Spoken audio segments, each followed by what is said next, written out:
كما صليت على إبراهيم وعلى آل إبراهيم إنك حميد مجيد. اللهم بارك على محمد وعلى آل محمد كما باركت على إبراهيم وعلى آل إبراهيم إنك حميد مجيد.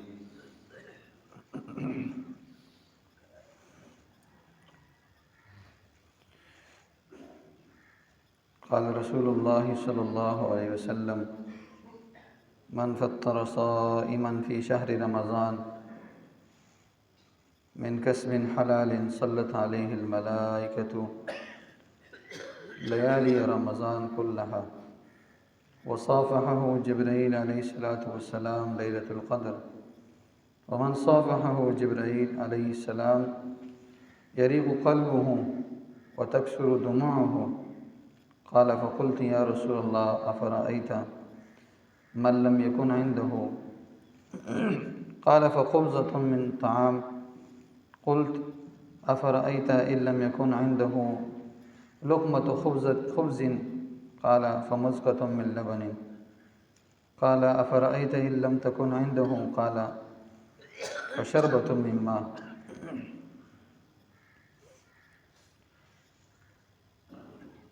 ایک دوسری روایت میں فرمایا نبی کریم صلی اللہ علیہ وسلم نے، جس آدمی نے کسی روزے دار کو افطار کرایا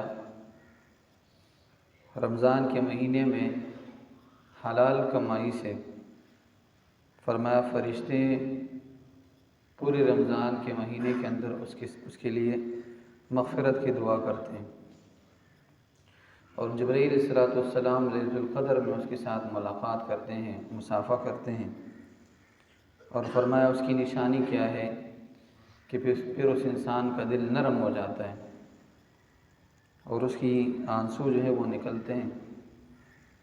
تو صحابی رسول کہنے لگے: یا رسول اللہ، اگر کسی کے پاس کھانا نہ ہو، یعنی اتنی طاقت نہ ہو کہ وہ کسی کی دعوت کر سکے، کسی کو افطار کرا سکے، تو حضور نبی کریم صلی اللہ علیہ وسلم نے فرمایا تھوڑا سا کھانا ہی کھلا دو۔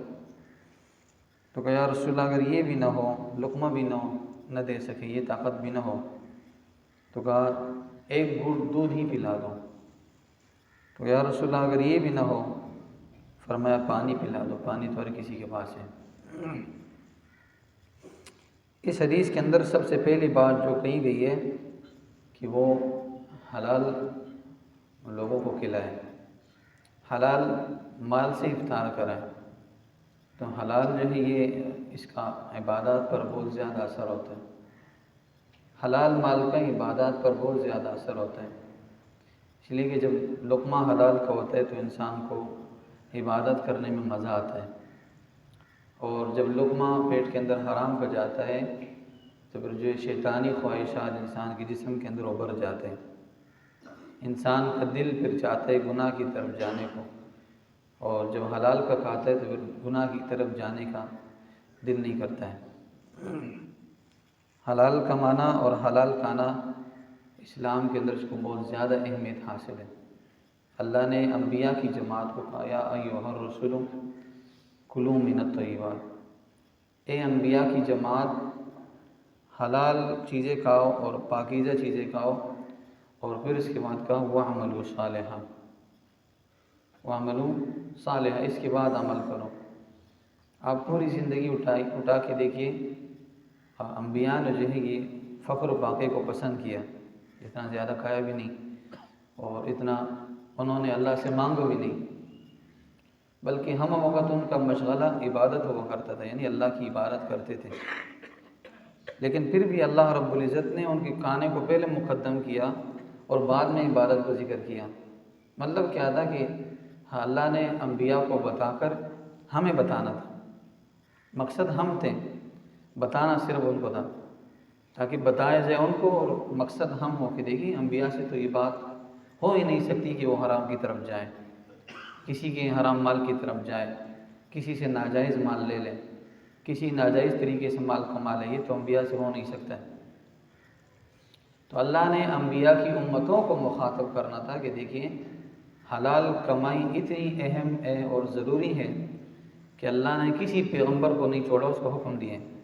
1,24,000 کم و بیش انبیاء کرام علیہ السلام میں اللہ نے سب کو کہا یا ایھا الرسول، رسول جمع ہے، جتنے بھی رسول آئے قیامت تک جتنے آئیں گے، مطلب جو حضور نبی کریم صلی اللہ علیہ وسلم تک جتنے پیغمبر تھے اللہ نے سب کو حکم دیے۔ حضور نبی کریم صلی اللہ علیہ وسلم کی نبوت قیامت تک ہے، ٹھیک ہے۔ تو 1,24,000 انبیاء کرام علیہ السلام حضرت آدم علیہ السلام سے لے کر اور حضور نبی کریم صلی اللہ علیہ وسلم تک جتنی انبیاء تھے سب کو اللہ نے حلال کھانے کا اور حلال کمانے کا حکم دیا۔ تو جس طرح اللہ نے انبیاء کو حکم دیے تو انبیاء کی امتوں کو بھی دیے، مسلمانوں کو بھی دیے، یا ایھا الذین آمنوا کلوا من طیبات ما رزقناکم، اے لوگوں پاک چیزیں کھاؤ جو تمہیں دی گئی ہے، ٹھیک ہے۔ اللہ نے انبیاء کو بھی مخاطب کیا، اور ایسے لوگ بھی ہو سکتے ہیں جو یہ کہتے تھے کہ ہمیں تو حکم اللہ نے نہیں دیے، انبیاء کو دیے، تو اللہ نے لوگوں کو بھی حکم دیا، مسلمانوں کو بھی حکم دیا ہے یا ایھا الذین آمنوا کلوا من طیبات ما رزقناکم، اے لوگوں تم کیا کرو، پاک چیزیں کھاؤ جو ہم نے تمہیں دی ہیں۔ ایک حدیث شریف میں حضور نبی کریم صلی اللہ علیہ وسلم نے فرمایا کہ ایک آدمی ایسا ہوگا کہ وہ اس کا جسم بیت اللہ میں آئے گا، دور دراز سے سفر کرے گا، اور سفر کے اثرات اس کے جسم پر موجود ہوں گے، یعنی دھول مٹی اس کے جسم پر موجود ہوگی، کپڑے پرانے ہوں گے، پراگندہ حال ہوگا، ٹھیک ہے، اور بیت اللہ کے غلاف کو پکڑ کر وہ رو رہا ہوگا، ٹھیک ہے، اور اللہ تعالیٰ سے مانگ رہا ہوگا، لیکن اللہ تعالیٰ اس کی دعاؤں کو قبول نہیں فرمائیں گے۔ صحابہ کرام نے کہا یا رسول اللہ ایسے بھی ہو سکتا ہے کہ ایک بندہ بیت اللہ کے پاس کھڑا ہو اور بیت اللہ کے غلاف کو پکڑے، ٹھیک ہے، حالت بھی ایسی ہو کہ اس پر رحم آ جائے، ٹھیک ہے، رو رہا بھی ہو اور پھر بھی اس کی دعائیں قبول نہیں ہو رہی، یا رسول اللہ وجہ کیا ہے؟ فرمایا اس کا کھانا بھی حرام کا ہے، اس کا پینا بھی حرام کا ہے، اس نے جو کپڑے پہنے وہ بھی حرام کا ہے، جو پیسے اس نے خرچ کیے سفر کر کے آئے وہ پیسے بھی حرام کے تھے۔ فرمایا تو اس کی دعا کیسی قبول ہوگی؟ تو دعاؤں کی قبولیت کے لیے، اعمال کی قبولیت کے لیے حلال کمائی انتہائی ضروری ہے، انتہائی ضروری ہے، لیکن اس کے بغیر کوئی چارہ نہیں ہے۔ اس لیے اللہ نے انبیاء کو حکم دیا اور انبیاء کی امتوں کو بھی اللہ نے حکم دیا۔ تو لہٰذا اگر کسی کو افطار کرانا ہو تو کیا کریں؟ پہلے اپنے مال کو دیکھیں کہ جو میں نے کمایا ہے یہ حلال کا ہے یا حرام کا ہے۔ کوئی نہ کوئی تو انسان کو پتہ چل جاتا ہے کہ میں نے کیسے کمایا ہے، سب جانتے ہیں، میں بھی جانتا ہوں، آپ بھی جانتے ہیں، سب جانتے ہیں کہ بھائی جس طریقے سے ہم کما رہے ہیں، جس طریقے سے وہ کما رہے ہیں، فلاں کما رہے ہیں، سب کو پتہ ہے۔ تو فرمایا اگر کسی کو کھلانا ہو تو حلال سے کھلاؤ، اس لیے کہ وہ آپ کو ثواب ملے گا۔ اگر حرام سے کھلاؤ گے تو ثواب نہیں ملے گا، بجائے ثواب کے گناہ ملے گا۔ فرمایا اگر کوئی بندہ سود کے مال کو صدقے کی نیت سے دینا چاہتا ہے تو یہ گناہ گار ہوگا، اس لیے کہ سود کا مال تو اللہ قبول نہیں کرتے، ٹھیک ہے، تو سود کا مال صدقے کی نیت سے نہیں لیا جا سکتا ہے، حرام کا مال صدقے کی نیت سے نہیں دیا جا سکتا ہے مال، حرام کا مال۔ تو لہٰذا حرام کے مال کے اندر صدقے کا نیت کرنا یہ ناجائز ہے، حرام ہے، بلکہ یہ سمجھے کہ میں پھینک رہا ہوں، بس میرے بھی کسی کام کے نہیں ہے مال اور کسی اور کا بھی نہیں ہے، لہٰذا وہ حرام مال کے اندر صدقے کا نیت کرنا، زکوٰۃ کا نیت کرنا یا کسی اور چیز کا نیت کرنا یہ ناجائز ہے اور حرام ہے۔ دیکھیے مسجد جو ہے نا، یہ مسجد یہ اللہ تعالیٰ کا گھر ہے، ایک مقدس جگہ ہے۔ اللہ تعالیٰ یہاں زکوٰۃ بھی قبول نہیں کرتے مسجد کے اندر، مسجد کی تعمیر کے اندر زکوٰۃ بھی نہیں لگتا ہے، زکوٰۃ کا مال، ٹھیک ہے، تو باقی تو حرام کا مال۔ تو یہ کہ حرام کمانے میں اتنی نحوست ہے کہ انسان سوچ نہیں سکتا ہے۔ پہلی نحوست کے 40 دن تک نماز قبول نہیں ہوتی ہے، تو 40 دن تک نماز قبول نہ ہو تو پھر تو انسان کے جہنمی ہونے کے اندر کوئی شک نہیں ہے۔ فرمایا جو بندہ 40 دن تک نماز پڑھتا ہے اور اللہ تعالیٰ اس کی نماز کو قبول فرماتے ہیں تو وہ نفاق سے بری ہو جاتا ہے، کفر سے بری ہو جاتا ہے، شرک سے بری ہو جاتا ہے. اور جس کی نماز قبول ہی نہیں ہوتی ہے تو کیا ہوگا؟ وہ تو منافق ہے، وہ مشرک ہے، وہ پرلے درجے کا بے ہو گزرا انسان ہے. تو لہٰذا حلال کم کمائے لیکن حلال کمائے. کم زیادہ کمائے حرام ہو تو اس کے اندر کوئی فائدہ نہیں ہے. ٹھیک ہے، بجائے اس کے زیادہ کمانے کی ارادہ کرتے ہوئے، نیت کرتے ہوئے وہ دنیا سے جائیں گے تو یہ مال ہمارے لیے وبال بن جائے گا، اس کا حساب دینا پڑے گا. کم کما لیا، حلال کما لیا تو حساب دینا آسان ہوگا. زیادہ کما لیا، حرام کما لیا، حساب مشکل ہوگا. ٹھیک ہے.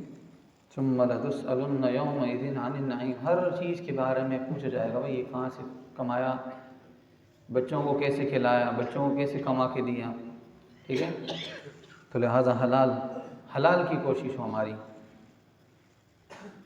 تو فرمایا فرشتے اس کے لیے مغفرت کی دعا کرتے ہیں جو بندہ حلال سے لوگوں کو افطار کرائے، حلال مال سے.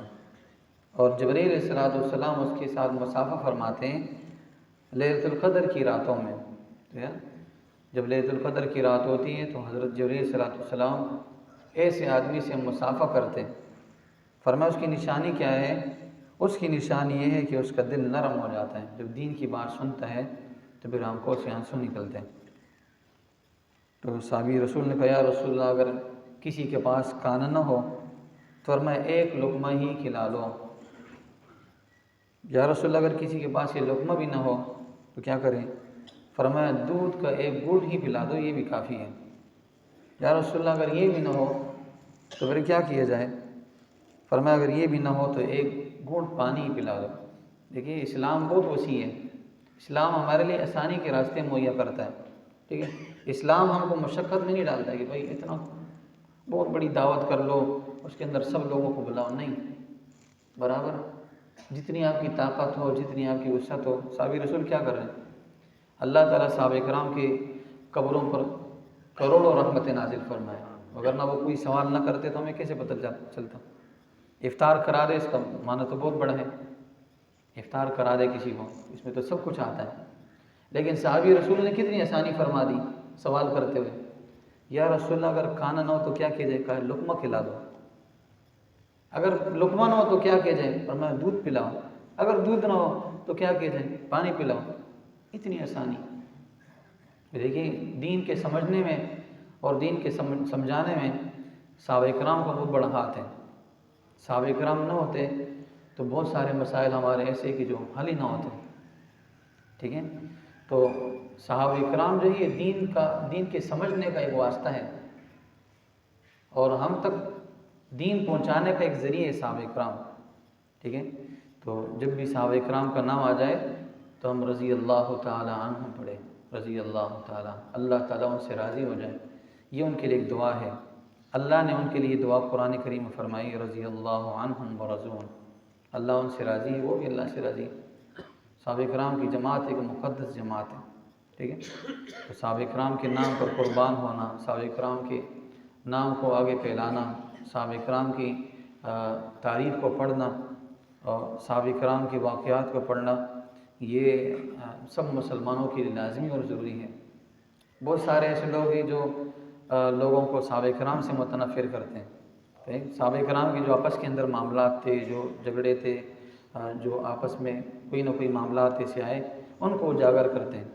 ٹھیک ہے. تو یہ ایسے معاملات کو نہ اٹھایا جائے. صحابہ کرام تو عادل ہیں. حضور نبی کریم صلی اللہ علیہ وسلم نے خود فرمایا اصحابی کالنجوم، میرے صحابہ ستاروں کے مانند ہیں. وہ بھی نجم ہم یہتدون، اللہ بھی کہہ رہے ہیں کہ ستاروں کے ذریعے سے لوگ ہدایت حاصل کرتے ہیں.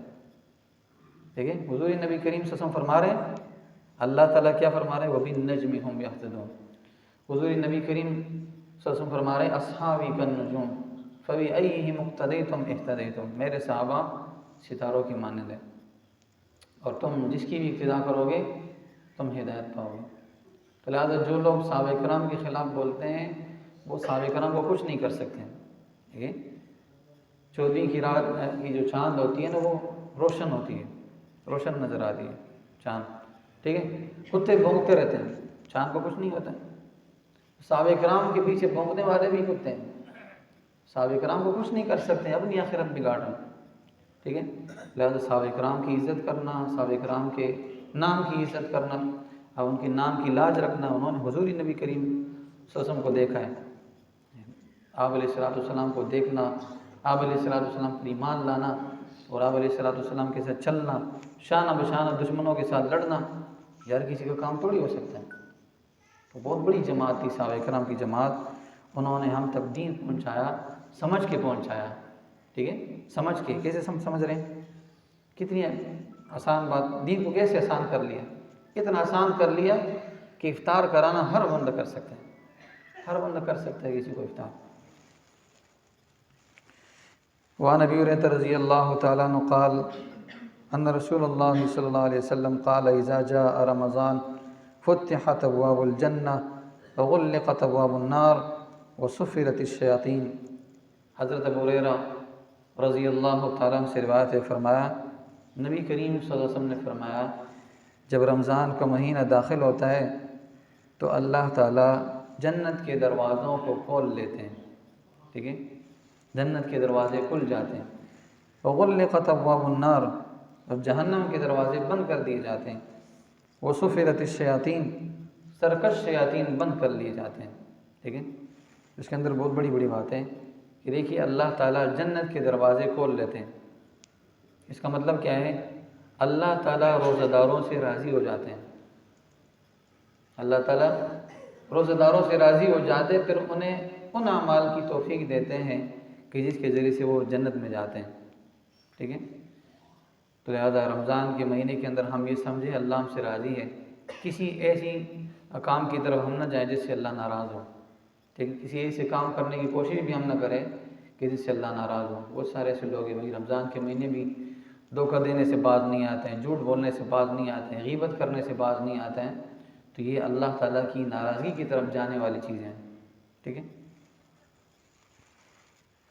وغلقت ابواب النار، جہنم کے دروازے بند کر دیے جاتے ہیں، اس لیے فرمایا جو بندہ رمضان کے مہینے کے اندر دنیا سے چلا جائے اللہ تعالیٰ اس کی مغفرت فرما دیتے ہیں، ٹھیک ہے، جنتی ہو۔ وصفرت الشیاطین، سرکش شیاطینوں کو بند کر دیے جاتے ہیں۔ بعض لوگ ہوتے ہیں وہ رمضان کے مہینے بھی ان سے گناہ ہوتا ہے، ٹھیک ہے، تو اعتراض ہوتا ہے بھائی شیطان تو بند ہے، گناہ کیسے ہو رہا ہے، ٹھیک ہے، شیطان تو بند ہے، گناہ کیسے ہو رہا ہے؟ فرمایا یہ رمضان کے مہینے سے پہلے جو گناہ کے اثرات تھے نا، گناہ کیے تھے، اب اس گناہ کے اثرات اب بھی محسوس ہو رہے ہیں۔ مثال کے طور پر ایک بندہ 1 گھنٹے پہلے خوشبو لگاتا ہے، ٹھیک ہے، 1 گھنٹہ بعد بھی پھر اس کے جسم سے خوشبو جاتی ہے، کیوں؟ وہ خوشبو کے اثرات موجود ہیں۔ اسی طرح ہم رمضان کے مہینے سے پہلے جو شیطان کو ہم نے دوست بنا لیا ہوتا ہے، اس کی بات مانتے ہیں، اس کے مطابق چلتے ہیں، جب وہ بند ہو جاتے ہیں پھر بھی اس کے کچھ نہ کچھ اثرات موجود ہوتے ہیں۔ اسی وجہ سے رمضان کے مہینے میں بعض لوگ ایسے ہوتے ہیں کہ وہ گناہ سے باز نہیں آتے ہیں، ٹھیک ہے، روزہ چھوڑتے ہیں، روزہ نہیں رکھتے ہیں، یا نماز نہیں پڑھتے ہیں، یا دین کے قریب نہیں آتے ہیں، تو وہ شیطان کے اثرات ان کے اندر موجود ہوتے ہیں۔ جیسے وہ بندہ دوائی کھاتا ہے تو اس کے اثرات کچھ نہ کچھ ایسے ہوتے ہیں کہ وہ 1 مہینے تک، ہفتے تک، 2-3 دن تک پھر بھی کم سے کم رہتے ہیں اثرات دوائی کے۔ لہٰذا شیطان تو انسان کے جسم میں چلتے ہیں خون کی طرح، تو جب وہ جسم سے نکلے گا تو اس کے کچھ نہ کچھ اثرات تو باقی ہوں گے نا۔ یا مثال آپ یوں سمجھیے یہ پنکھا ہے، اس کے اندر بٹن لگا دیا آپ نے، یہ چل رہا ہے، پھر بٹن مار لیا، بٹن بجلی بند ہونے کے بعد پھر بھی پنکھا چل رہا ہے، چلتا ہے، تو وہ اثرات اس کے اندر موجود ہے بجلی کے، اس نے اس کو اثرات دیے تھے، جو اس کو طاقت دی تھی، اب بھی وہ موجود ہے، یہ چل رہا ہے۔ تو لہٰذا رمضان کے مہینے کے اندر شیطان کے بند ہونے سے مطلب یہ شیطان تو بند ہو گئے، لیکن انسان کا اپنا شیطان جو ہے نفس، یہ سب سے بڑا شیطان ہے۔ ان النفس لامارۃ بالسوء، نفس برائی کی طرف بلانے والی چیز ہے، یہ جو ہے یہ موجود ہے جسم کے اندر۔ یہ اس کو جو شیطان کا تابع بنا لیا تھا، شیطان کا گھوڑا بنا لیا تھا، اس پر سوار ہو کر چلتا تھا، اب یہ اس کی تابع جائے گا اسی طرح، ٹھیک ہے۔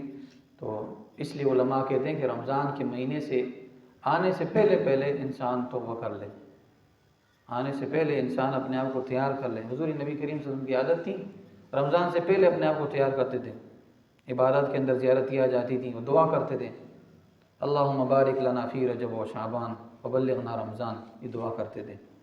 کتنے مہینے پہلے؟ 2 مہینے پہلے دعا کرتے ہیں آپ علیہ السلام، اللہم بارک لنا فی رجب و شعبان وبلغنا رمضان۔ تو تیاری کیا ہے؟ اتنی پہلے تیاری ہو ہماری۔ ہم کہتے ہیں بھائی کل رمضان کا مہینہ جیسے شروع ہو جائے گا نا بس سب کچھ چھوڑ لیں گے بھائی، تو کیسے پھر چھوڑ سکتے ہیں انسان؟ تو آپ علیہ السلام کی عادت کیا ہے؟ 2 مہینے پہلے اپنے آپ کو تیار کر رہے ہیں، دعا کر رہے ہیں، یا اللہ ہمارے لیے برکت عطا فرما رجب کے مہینے میں، شعبان کے مہینے میں، اور ہمیں رمضان کے مہینے تک پہنچا، یہ دعا ہو رہی ہے۔